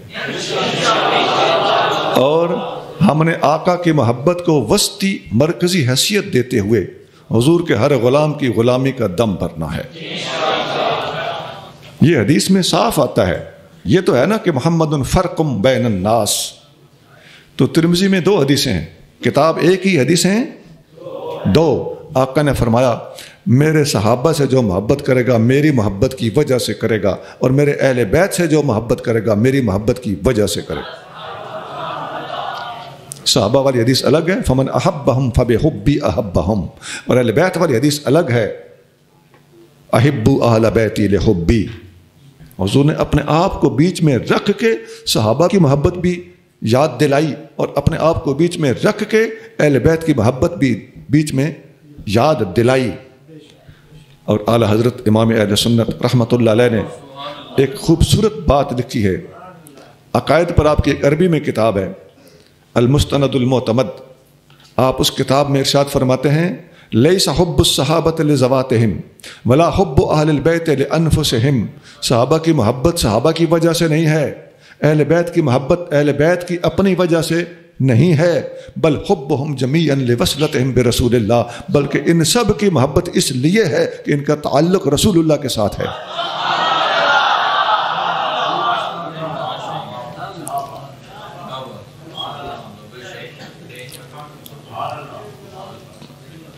ورنہ یہ اگر معیار ہٹا دیا جائے خدا نخواستہ تو آپ دیکھیں گے کہ کچھ لوگ ایسے ہیں جو حضور سے بھی بڑھاتے ہیں کچھ ہستیوں کو. ایسا ہے کہ نہیں ہے؟ تو سارا جگ بہو سونا سونا منیا کے سونا ہے، خدا کی قسم سونے ہیں، اس میں کوئی شک نہیں، لیکن میرے مائیے تو تھلے تھلے. اس دور کا یہ اتنا عظیم نقطہ ہے جو میں نے آپ کو یاد ہوگا صراط مستقیم کی تفسیر عرض کرتے ہوئے بھی یہ باتیں اس قدر کھول کے نہیں، لیکن وہاں بھی باتیں ہوئی تھیں کہ صراط مستقیم کی مرکزیت یہ حضور کے ہاتھ میں ہے، باقی سب نبی واق کی وجہ سے مانے جا رہے ہیں. ایک حدیث میں آتا ہے ان ابی ہریرہ رضی اللہ عنہ ان رسول اللہ صلی اللہ علیہ وسلم قال کل امتی یدخلون الجنت الا من ابا، میرا ہر امتی جنت میں جائے گا سوائے اس کے جس نے انکار کر دیا، یعنی جنت میں نہیں جانا چاہتا، خود نہیں جانا چاہتا. بظاہر بڑی عجیب بات ہے. قالوا ومن یابا، صحابہ نے اس کے اجازت سے انکار کون کرتا ہے؟ آپ علیہ الصلوۃ والسلام نے فرمایا من اطاعنی دخل الجنت ومن عصانی فقد ابا، جس نے میری پیروی کی وہ جنت میں جائے گا، اور جس نے میری پیروی سے انکار کیا، جس نے میری نافرمانی کی، وہ ہے جو جنت میں جانے سے انکار کر رہا ہے. ایک حدیث مسند احمد میں موجود ہے، اسی طرح کی حدیث وہ بھی ہے. نبی کریم صلی اللہ علیہ وآلہ وسلم نے ایسے ہی وہاں بھی ارشاد فرمایا کہ میرا ہر امتی، وہاں الفاظ ہیں کلکم تدخلون الجنت، میرے امتیوں تم سب کے سب جنت میں جاؤ گے، الا من ابا، سوائے اس کے جس نے انکار ہی کر دیا. صحابہ نے پوچھا یا رسول اللہ کون انکار کرے گا؟ آقا نے فرمایا من شرد من اللہ شراد البعیر من اہلہ، جو اللہ سے ایسا بھگاوڑا ہونے کی کوشش کرے جیسے اتھرا اونٹ اپنے مالک سے بھاگ جاتا ہے اور قابو میں نہیں آتا، اس طرح کی حرکت جو اللہ تعالیٰ کے ساتھ کرے گا وہ جنت پہ جانے کا منکر ہے. اب اللہ سے بھاگ تو کوئی نہیں سکتا، لیکن آقا اونٹ کے ساتھ تشبیہ دے کر بات سمجھا رہے ہیں کہ اتھرا اونٹ قابو میں نہیں آتا، تو قابو میں نہ آنے سے مراد اللہ کے قابو آنے سے کوئی بھاگ نہیں سکتا. مراد یہ کہ دنیا کے اندر رہتے ہوئے شریعت سے اس طرح بگوڑا ہو، میری تعلیمات سے اس طرح بگوڑا ہو، اخلاقیات سے اس طرح بگوڑا ہو، انسانیت کے لیے ایک مصیبت ہو، ایسا بندہ جنت میں جانے سے خود انکاری ہے. یہاں سے عزیزان گرامی ہمیں قرآن و سنت کے دیگر دلائل پڑھ کر ایک میسج ملا ہے، وہ یہ ہے کہ اللہ کرے ہم میں سے کوئی بندہ نیت کا خبیث نہ ہو، من کا کھوٹا نہ ہو، اندر کا پلید نہ ہو. چھوٹی موٹی خطائیں ہوتی رہتی ہیں، اللہ بڑا کریم ہے، اللہ کے محبوب سب سے بڑے شفیع ہیں، انشاءاللہ مسئلہ ہی کوئی نہیں، لیکن یاد رکھو بالکل ہی بندہ گیا گزرا ایک شیطان صفت آدمی نہیں ہونا چاہیے. اللہ سے ڈرتے رہنا چاہیے، بے دھڑک اور بے حیا نہیں ہو جانا چاہیے. باقی انسان خطا کا پتلا ہے، حضور کی طرف سے بڑے حوصلے ہیں ہمارے پاس. بات صرف اتنی ہے کہ کہیں حضور ہی ہم سے ناراض نہ ہو جائے. عزیزان گرامی ہمارا نامہ اعمال آقا کے سامنے پیش ہوتا ہے، اچھی بات دیکھ کر آپ خوش ہوتے ہیں اور ہمارے گناہ دیکھ کر آقا ہمارے لیے دعائے مغفرت فرماتے ہیں. اور اس بات کو ذرا سنجیدہ ہو کر لیجئے. إن الله اصطفى آدم ونوحا وآل إبراهيم وآل عمران على العالمين. بے شک اللہ نے چن لیا آدم اور نوح اور آل ابراہیم اور آل عمران کو ان کے زمانے کے سارے جہاں والوں پر. اللہ تعالیٰ نے چن لیا. ان اللہ اصطفیٰ، چن لیا، یہ اصطفیٰ صفوہ سے بنا ہے، باب افتعال ہے. یہ کسی چیز میں سے خالص کر لینے، ٹریس آؤٹ کر لینے اور ڈیٹیکٹ کر کے اپنے لیے پسند کر لینے کو کہا جاتا ہے. اور آدم کو چنو، سب سے پہلے لفظ آدم ہے، تو یہاں چننے سے مراد نبوت کے لیے چننا ہے. آدم کے بعد نوح، حدیثوں میں آتا ہے کہ نوح علیہ السلام اللہ کے رسول تھے، اور حضرت ابراہیم علیہ السلام ان کی جو آل ہے اس سے مراد اسماعیل علیہ السلام، اسحاق علیہ السلام، یعقوب اور ان کے آگے بیٹے ہیں. وکانا نبینا صلی اللہ علیہ وآلہ وسلم من آل ابراہیم علیہ السلام، ہمارے نبی کریم صلی اللہ علیہ وسلم بھی آل ابراہیم میں سے تھے۔ آگے لفظ ہے آل عمران، عمران کی آل کو اللہ تعالیٰ نے چن لیا۔ آل عمران، یہ عمران کون ہے؟ حضرت موسیٰ اور حضرت ہارون علیہ السلام کے والد گرامی، ان کا نام بھی عمران ہے۔ آگے ایک جگہ پہ آ رہا ہے، اس سے ایک اگلی آیت چھوڑ کے اس سے اگلی آیت میں، اذ قالت امرأۃ عمران، جب عمران کی بیوی نے کہا کہ اے اللہ جو میرے پیٹ میں بچہ ہے میں اسے منت کے طور پر تیرے گھر کا خدمت گار بناتی ہوں، تو وہ حضرت مریم تھی ان کے پیٹ میں۔ تو یہ اس آیت کے اندر تصریح موجود ہے کہ حضرت مریم کے والد کا نام بھی عمران تھا، اور عین ممکن ہے کہ ان کے نام کی وجہ سے، ان کا چونکہ خالص نام قرآن کے اندر اس صورت کے اندر موجود ہے، تو یا تو عمران حضرت موسیٰ اور ہارون علیہ السلام کے والد گرامی کا نام ہے، یا حضرت عیسیٰ علیہ السلام کے نانا جان حضرت مریم کے والد گرامی کا نام ہے، اور حضرت مریم کے والد کا نام باقاعدہ صورت آل عمران کے اندر موجود ہے۔ یہ تو ہو گیا جی آل عمران کا معنی، آل و عمران، معافی چاہتا ہوں۔ اللہ نے ان کو چن لیا علی العالمین، سارے جہانوں پر۔ وہی بنی اسرائیل والی بات یہاں بھی ہے کہ ان کو چنا ان کے اپنے زمانے کے لوگوں پر، تمام زمانوں کے لوگوں پر امت محمدیہ کو چنا گیا۔ کنتم خیر امت اخرجت للناس، حدیث میں آتا ہے کہ آدم علیہ السلام نبی تھے، ایک آدھ قول ہر موضوع پر آپ کو مختار یا جمہور کے قول یا اجماع کے قول کے خلاف کہیں نہ کہیں مل جائے گا۔ ہم ایک آدھ قول کو لفٹ نہیں کراتے، یہ ایک آدھ قول کو لے کر رقص کرنے والے لوگ ہی متشابہات کے دل دادا ہوتے ہیں، جن کے بارے میں صبح جو ہم نے پڑھا تھا، قرآن نے سخت نفرت دلائی ہے ان لوگوں سے۔ آپ جو موضوع بھی اہم موضوعات لے لیں، شاید آپ کو ہر موضوع پر کوئی نہ کوئی ایک آدھ قول مل جائے گا، تو ایک آدھ قول کو آپ نے لفٹ نہیں کرانے اور قطعیات کو متزلزل نہیں کرنا، اور امت مسلمہ کو تشکیک کی راہ پہ نہیں ڈالنا۔ لیکن صحیح بات یہ ہے کہ حضرت آدم علیہ السلام نبی تھے۔ حضرت ابو ذر غفاری رضی اللہ تعالیٰ عنہ فرماتے ہیں کہ قال رسول اللہ صلی اللہ علیہ وسلم اول الانبیاء آدم و آخرهم محمد، تمام انبیاء میں سب سے پہلے نبی کا نام آدم ہے اور سب سے آخری نبی محمد ہیں صلی اللہ علیہ وآلہ وسلم۔ یہ حدیث کتاب الاوائل میں امام طبرانی نے نقل کی ہے، حدیث نمبر 3131، سند اس کی صحیح ہے۔ یہ ہے جی اللہ تعالیٰ نے چن لیا آدم کو، نوح کو، آل ابراہیم کو اور آل عمران کو سارے جہانوں پر اپنے اپنے گویا زمانے کے اعتبار سے۔ ذریۃ بعضها من بعض واللہ سمیع علیم، ابراہیم اور عمران کی اس نسل کو چن لیا جس کے بعض اولاد ہیں بعض کی، اور اللہ بہت سننے والا خوب جاننے والا ہے۔ جی، ذریۃ بعضها من بعض، تو یہاں بڑی تحقیقی بات ہے کہ ابراہیم اور عمران ان کی اولاد کو چن لیا، تو ترجمے کے اندر ان کی اولاد کی تخصیص بیان کی گئی، ان کی ذریت کو چنا گیا۔ بعضها من بعض، اس کا مطلب ہے اولاد تو سارے آدم علیہ السلام کی ہیں، تو آگے جو ان کی اولادیں تھیں وہ بھی ایک دوسرے سے ریلیٹڈ اور رشتہ دار اور ایک دوسرے کا خون تھے۔ سب سے پہلے آدم علیہ السلام تھے، پھر ان کے بعد حضرت نوح علیہ السلام، آدم علیہ السلام کے بعد انسانیت کے سب سے بڑے باپ، اور بعضها من بعض، ان میں سے بعضوں میں سے ہیں۔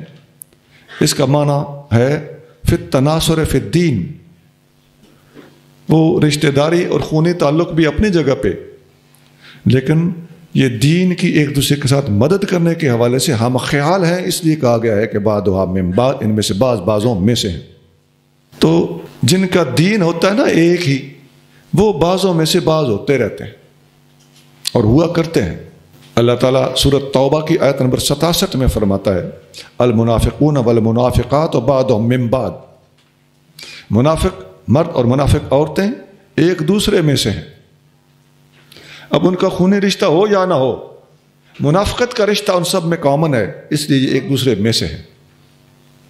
اسی طرح مومنوں کے بارے میں اسی صورت میں اس کے تھوڑا سا فاصلے پر اللہ فرماتا ہے المومنون بعضهم اولیاء بعض، مومن ایک دوسرے کے اولیاء ہیں، ولی ہیں، ایک دوسرے کے ساتھی ہیں، ہم خیال ہیں، مددگار ہیں۔ اس کی وضاحت حدیثوں میں ملتی ہے۔ نبی کریم صلی اللہ علیہ وآلہ وسلم نے فرمایا حسین منی و انا من حسین، حسین مجھ سے ہے، میں حسین میں سے ہوں۔ ایک حدیث میں یہ ترمذی میں ہے، ایک حدیث میں فرمایا علی مجھ سے ہے، میں علی میں سے ہوں۔ ایک حدیث میں فرمایا عباس مجھ سے ہے، میں عباس میں سے ہوں۔ اب یہ تینوں حدیثیں ترمذی میں ہیں۔ ایک حدیث میں فرمایا الاشعریون ہم منی و انا منہم، اشعری قبیلہ مجھ سے ہے اور میں اس قبیلے میں سے ہوں۔ یہ حدیث ترمذی میں بھی ہے اور بخاری مسلم میں بھی ہے۔ بات اوپر چلی گئی۔ ایک حدیث میں ہے جلیبیب منی و انا من جلیبیب، جلیبیب ایک صحابی تھے جو شہید ہوئے، تو ان کا اوپر نیچے رشتہ دار کوئی نہیں تھا، آقا نے ان کی میت کو اپنے ہاتھوں پہ اٹھایا تھا اور قبر کی طرف لے کے چلے تھے، اور آقا نے 2 بار کم از کم فرمایا کہ جلیبیب مجھ سے ہے، میں جلیبیب میں سے ہوں، یہ مجھ سے ہے، میں اس میں سے ہوں۔ باقی سب کو ایک ایک بار فرمایا، ان کو 2 بار فرمایا اور بڑا حسین منظر پیش کیا۔ تو یہ حدیث جلیبیب کے بارے میں مسلم شریف میں ہے۔ تو ساری کی ساری صورتحال بتاتی ہے کہ ان میں سے ایک بات کو چن لینا دین کے ساتھ زیادتی ہے، اور ساری کی ساری اکٹھی بیان کرنا یہ اسلام ہے، یہ سنیت ہے، یہ حضور کی خاطر ماننے والا سب کو اکٹھا ہی رکھتا ہے۔ یہ جہاں بھی آتا ہے نا، جیسا اس آیت میں ہے بعضھا من بعض، یہ بعض بعضوں میں سے ہیں، یہ ایک دوسرے میں سے ہیں۔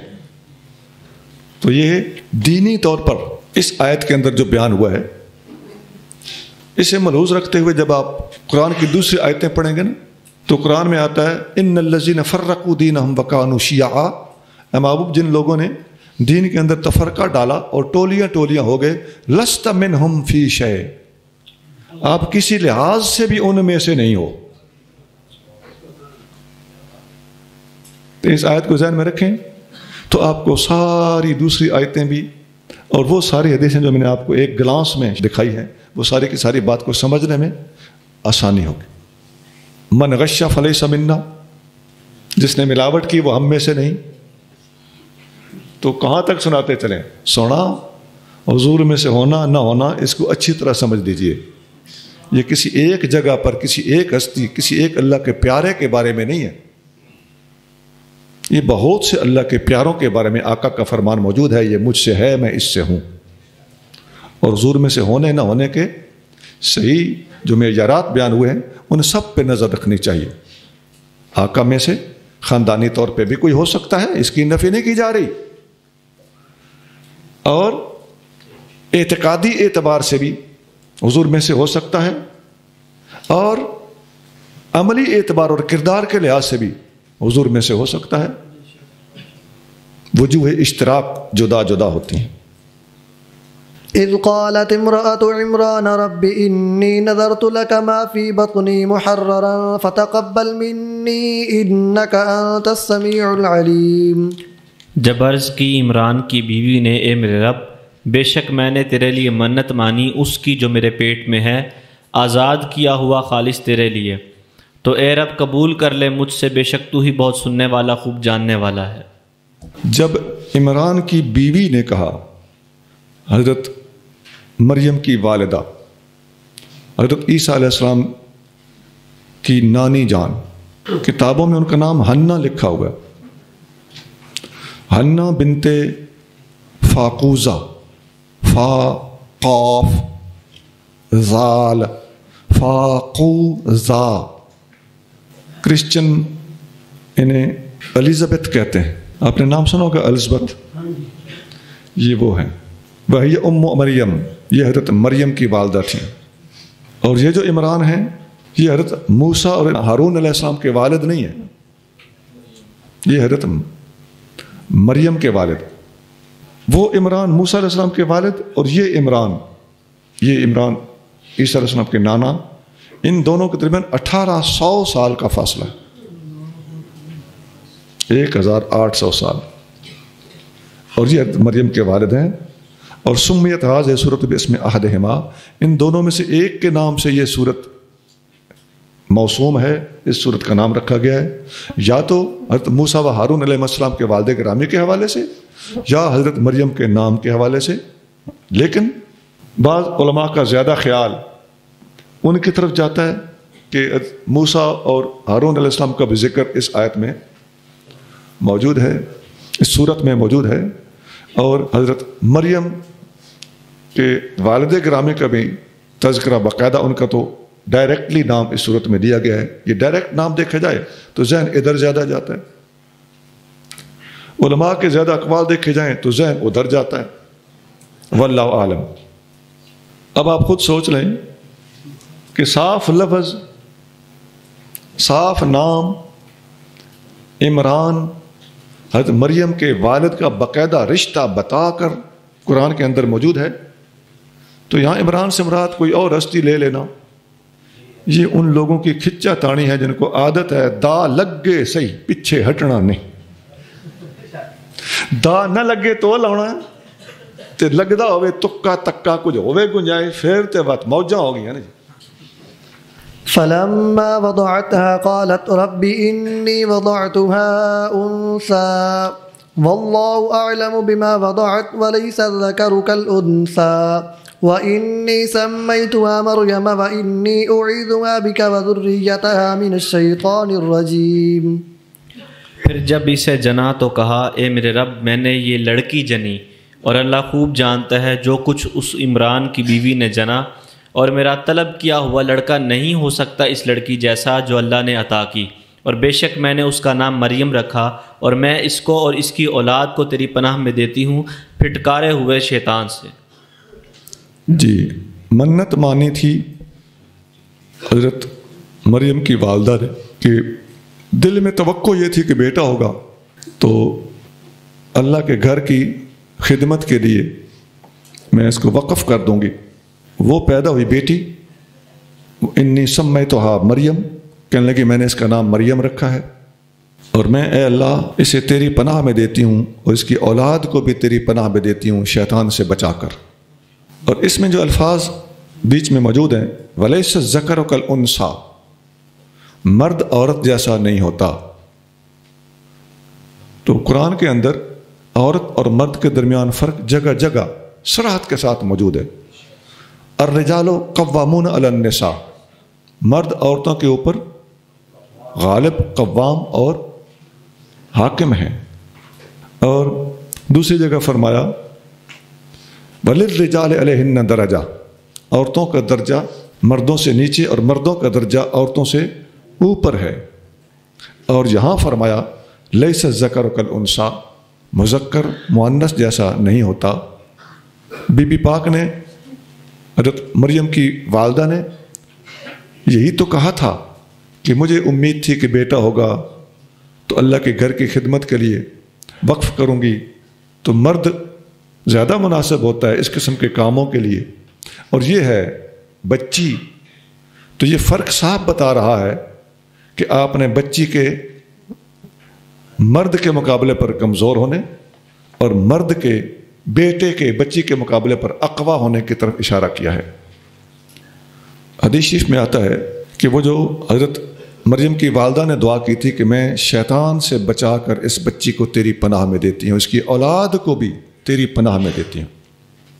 عن ابی ہریرہ رضی اللہ عنہ ان النبی صلی اللہ علیہ وسلم قال ما من مولود یولد الا والشیطان یمسہ حین یولد، جب بھی کوئی بچہ پیدا ہوتا ہے تو شیطان اسے مس کرتا ہے، ٹچ کرتا ہے، فیستحل صارخا من مس الشیطان ایاہ، اور بچہ شیطان کے ٹچ کرنے سے چیخ مار کر روتا ہے، الا مریم وابنہا، سوائے مریم کے اور مریم کے بیٹے عیسیٰ علیہ السلام کے۔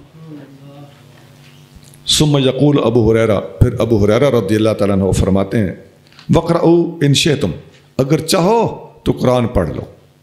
حضور کا یہ فرمان قرآن سے ثابت ہے کیا وَإِنِّي أُعِيذُهَا بِكَ وَذُرِّيَّتَهَا مِنَ الشَّيْطَانِ الرَّجِيمِ. یہی آیت آل عمران کی آیت نمبر 36 حضرت ابو ہریرہ نے پڑھ کے سنائی. صاف پتہ چل گیا کہ حدیثیں قرآن پڑھ پڑھ کے وضاحت کے اندر پیش کی جاتی رہی ہیں. اور دوسرے یہ بھی پتہ چل گیا کہ بچہ جب پیدا ہوتا ہے تو بچہ چیخ مارتا ہے. اس کا اصل سبب یہ ہوتا ہے مادی طور پر، دنیاوی اعتبار سے، میڈیکلی اس کے جو بھی فائدے ہوتے ہیں وہ ایک الگ بات ہے، وہ تو فائدے ہیں. لیکن ٹچ شیطان کرتا ہے، اور شیطان کے ٹچ سے انبیاء علیہ السلام مبرہ ہوتے ہیں. حضرت عیسیٰ علیہ السلام کی تخصیص، یہ تخصیص فی ذکر ہے، یعنی بیان میں تخصیص آ گئی.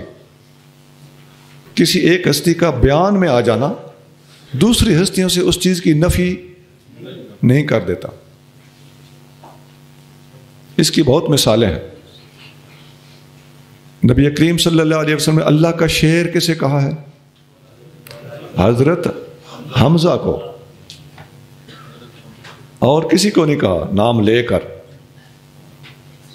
لیکن ہم تو سیدنا علی مرتضیٰ رضی اللہ تعالیٰ کو بھی اللہ کا شعر کہتے ہیں، کوئی حرج نہیں. کیوں؟ حضرت امیر حمزہ کو کہنے سے باقیوں کے شعر ہونے کی نفی نہیں ہوتی. اگر آپ طالب علم ہیں تو غور سے سن لیں. اسے کہتے ہیں تخصیص فی ذکر. بولیے تخصیص. تذکرہ کرنے میں تخصیص ہوئی ہے، شعر سارے ہی ہیں. صحیح مسلم میں حدیث ہے، نبی پاک علیہ الصلوۃ والسلام نے مختلف شاعر صحابہ کرام کو بلایا کہ کفار کی مخالفت کیسے کرو گے. تو 2 صحابی حاضر ہوئے، آپ نے ان کا کلام سنا، آپ نے ان کا کلام پسند نہیں کیا. حسان کو بلایا تو حسان نے عرض کیا یا رسول اللہ اب آپ نے شعر کو بلایا ہے. یہ مسلم شریف میں حدیث ہے، مسلم شریف 6395 حدیث نمبر 6395. یہ اتفاق سے مجھے یاد ہے، میں یہاں سے دیکھ کے نہیں بتا رہا. ایک حدیث میں آتا ہے ایک جنگ میں نبی پاک علیہ الصلوۃ والسلام نے فرمایا جس صحابی نے جس کافر کو مارا ہے اس کافر کا مال غنیمت قاتل کو دیا جائے. قتل کرنے والے صحابی کو اس کے کارنامے کے انعام کے طور پر اسی کو دیا جائے. ایک صحابی نے عرض کیا یا رسول اللہ ایک بندے کو مارا میرے فلاں بھائی نے، لیکن میں قریب تھا، اس کا مال غنیمت آلریڈی میں نے لوٹ لیا اس کافر کا. میرے اس بھائی سے کہیں مارا تو اس نے، میں مانتا ہوں، لیکن اسے کہیں وہ مجھے معاف کر دے. حضرت صدیق اکبر کھڑے ہو گئے، عرض کرنے لگے یا رسول اللہ اللہ کے شعروں میں سے ایک شعر نے کافر کو مارا ہو اور مال غنیمت ہم کسی دوسرے شعر کو دے دیں، یہ نہیں ہو سکتا. جس شعر نے مارا ہے اسی شعر کو ملے گا. اب یہ ایک اخلاقی سی صورتحال پیدا ہو چکی تھی. آقا کی بہت بڑی خدمت ہے جو صدیق اکبر نے یہاں بول کے سر انجام دی، کیونکہ آقا کے لیے اب بولنا اب رحمت کا تقاضا ہے کہ وہ بیچارہ معافی مانگ رہا ہے. تو آقا صلی اللہ علیہ وسلم کو بولنے ہی نہیں دیا. آقا کے بولنے سے پہلے خادم نے خدمت گزاری کر دی، اور لفظ کیا بولے؟ اللہ کا شعر. یہ بخاری میں ہے. تو خیر یہ ہے کہ آقا نے پوائنٹ آؤٹ کرتے ہوئے نام لے کر اگر کسی کو اللہ کا شعر کہا ہے تو وہ کون ہے؟ حضرت امیر حمزہ ہیں. ان کا شعر ہونا نامینیٹڈ ہے، باقیوں کا شعر ہونا اشاروں سے ہے. سمجھ آ گئی؟ اور دور دور کی جگہوں پہ پہنچ جاؤ نا خود.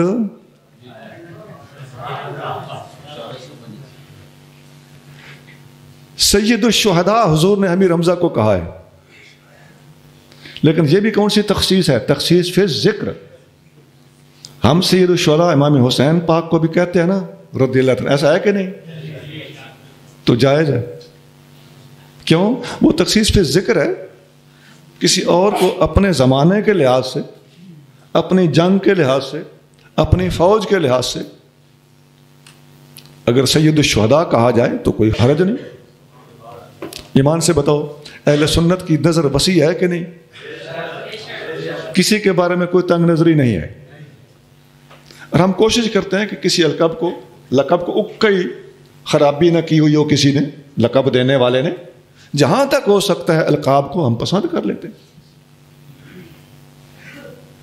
یہ تطبیق ہے. اس کی قبلہ اور بہت مثالیں ہیں. اب سمجھ جاؤ کہ باب العلم والی مثال بھی ایسے ہی ہے. تمام صحابہ کا دین آگے پہنچانا ثابت ہے کہ نہیں؟ لیکن تخصیص فی ذکر ایک ہستی کے لیے ہے، سیدنا علی المرتضیٰ رضی اللہ تعالیٰ عنہ. یہ تخصیص فی ذکر کیا بولتے ہیں اس کو؟ تخصیص. اس کو یوں کہہ لیں کہ مثال کے طور پر ایک نام لے دیا جاتا ہے. بھائی علماء نے اس بات کا جواب لکھا ہے، نور الانوار کے حاشیے میں یہ باتیں لکھی ہوئی ہیں، ہماری جو درسی کتاب ہے.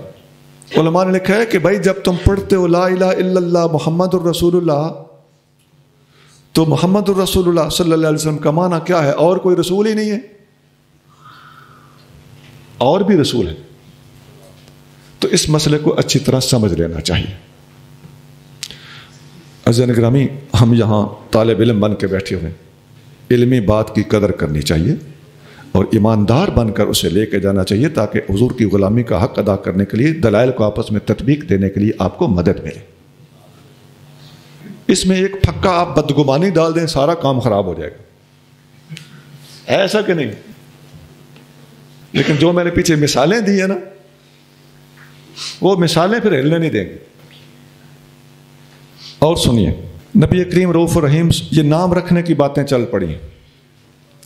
نبی کریم رؤوف الرحیم صلی اللہ علیہ وآلہ وسلم نے ارشاد فرمایا، ولد لی اللیلۃ غلام، اللہ نے گزشتہ رات مجھے بیٹا دیا ہے. حضرت ابراہیم حضور کے شہزادے پیدا ہوئے تھے. آقا نے فرمایا فسمیتہ باسم ابی ابراہیم، میں نے اس کا نام اپنے باپ، اپنے دادا ابراہیم کے نام پر رکھا ہے. تو آقا صلی اللہ علیہ وسلم کو بہت پسند تھی یہ بات کہ آقا اپنے سے پہلے بزرگوں اور انبیاء کے ناموں پر نام رکھنا پسند کرتے تھے. اس میں ہمارے لیے سبق ہے کہ یہ جو کسی کا نام ڈرامے میں دیکھ لیا تو سوچتا ہی کو نہیں کہ یہ نام مسلمانوں والا ہے بھی یا ہندوؤں والا ہے. اور جدید ترین نام، اوپرے نام لوگ پسند کرتے ہیں. بھائی جس میں اللہ اس کے رسول کی طرف کم از کم اشارہ تو ہو، اللہ کے پیاروں پر وہ نام تو ہو، یا کم از کم اسلام کے کسی پہلے سے اس نام کو ٹچ تو ملتا ہو. یہ جو حضرت ابراہیم رضی اللہ تعالیٰ عنہ کا نام رکھنے والی حدیث ہے، یہ حدیث مسلم شریف میں ہے، حدیث نمبر 2315. ایک اور حدیث میں آتا ہے، جب سیدنا امام حسن حضور کے نواسے پیدا ہوئے رضی اللہ تعالیٰ عنہ، تو آپ کریم صلی اللہ علیہ وسلم تشریف لائے اور آپ نے فرمایا ارونی ابنی ما سمیتموہ، مجھے میرا بیٹا دکھاؤ، اس کا نام کیا رکھا ہے. سیدنا مرتضیٰ کریم رضی اللہ تعالیٰ عنہ نے عرض کیا سمیتہ حربا یا رسول اللہ، یا رسول اللہ میں نے اس کا نام حرب رکھا ہے. آپ صلی اللہ علیہ وسلم فرمایا لا بل ہوا حسن، نہیں اس کا نام حسن ہوگا. جب امام حسین رضی اللہ عنہ پیدا ہوئے تو پھر آپ نے پوچھا مجھے میرا بیٹا دکھاؤ، اس کا نام کیا رکھا ہے. سیدنا علی المرتضیٰ رضی اللہ عنہ نے عرض کیا میں نے اس کا نام حرب رکھا ہے. حضور صلی اللہ علیہ وسلم فرمایا لا بل ہوا حسین، فرمایا نہیں اس کا نام حسین رکھنا ہے. تیسرے شہزادے پیدا ہوئے جن کے بارے میں کچھ بے احتیاط ہی نہیں بلکہ بے انصاف لوگ کہتے ہیں کہ وہ ضائع ہو گئے تھے، معاذ اللہ ثم معاذ اللہ. سونا وہ شہزادے باقاعدہ پیدا ہوئے ہیں، 3-4 ماہ کے ہو کر فوت ہوئے. تو ان کا نام بھی حضور صلی اللہ علیہ وسلم نے خود رکھا، ان کا نام رکھا محسن. 3 نواسے حضور کے ہوئے ہیں. حسن، یہ سیدہ زہرا پاک میں سے پیدا ہونے والے شہزادوں کی بات کر رہا ہوں، ویسے نواسے اور بھی ہیں، حسن، حسین اور محسن. آپ دوسرے شہزادوں کے نواسوں کے نام لیں تو پتہ نہیں آپ پر کوئی فتوی نہ لگ جائے. خدا کا خوف نہیں ہے. وہ بھائی ہیں کتابوں میں ہے وہ، اور صحیح حدیثوں میں ہے. سیدہ زینب کے بیٹے حضرت علی، نام علی ہے، حضور کے نواسے ہیں. اسی شہزادی کی شہزادی حضرت امامہ ہے، وہ جن کے بارے میں بخاری میں آتا ہے کہ حضور نماز میں ان کو اٹھا بھی لیتے تھے.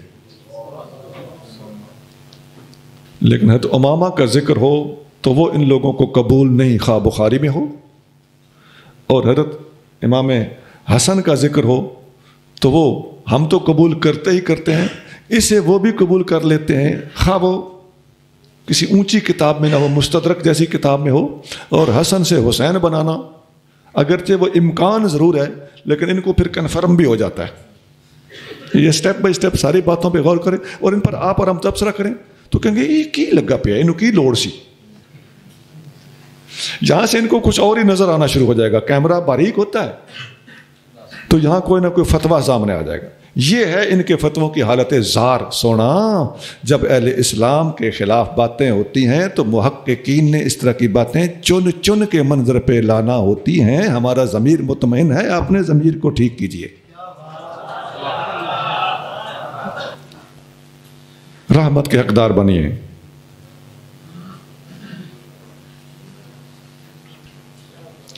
یہ نام مبارک شہزادوں کے نام رکھنے والی حدیث مسند احمد میں ہے، حدیث نمبر 769 769 حدیث صحیح ہے. بچہ پیدا ہو تو نبی پاک صلی اللہ علیہ وسلم کی سنت ہے عقیقہ کرنا. حضرت سمرہ رسول اللہ صلی اللہ علیہ وسلم سے روایت کرتے ہوئے فرماتے ہیں کہ کل غلام رہینۃ بعقیقتہ تذبح عنہ یوم السابع.